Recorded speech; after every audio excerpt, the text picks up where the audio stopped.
is meeting this evening to discuss emergency changes to its budget this year, which, if approved, would mean significant cuts to frontline services and jobs.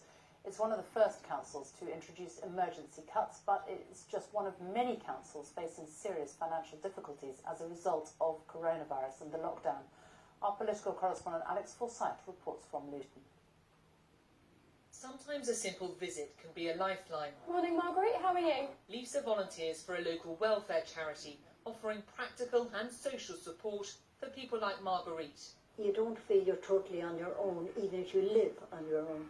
Dependent on public money, the charity's fearful about the impact of impending council cutbacks. The people that receive this service, if it wasn't for that, they wouldn't speak to someone a week. In Luton, this is a major part of the problem. The council owns the airport. With planes grounded through the pandemic, income has plummeted, leaving a multi-million-pound shortfall in the council's budget. Tonight it's set to agree cuts to frontline services, with more than 350 jobs at risk. To now have to bear the weight of significant reductions in service delivery and the finance we have available to deliver services that people in our town rely on. It's just a significant sense of loss. The situation here is unique because the council's so dependent on the airport. But across England, many councils are struggling through the pandemic. Incomes have fallen, while costs for things like social care have grown.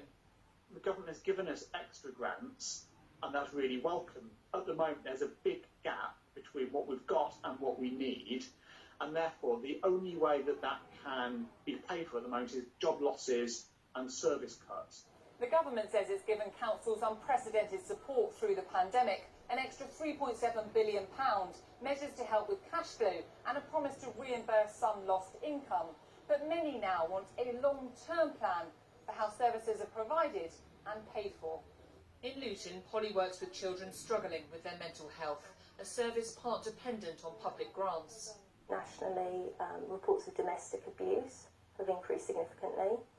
Traumatic bereavement has increased. It's at a time of decrease in funding, actually coinciding when we're anticipating an increase in referrals, an increase in need.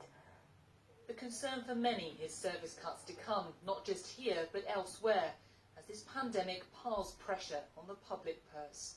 Alex Forsyth, BBC News, Luton.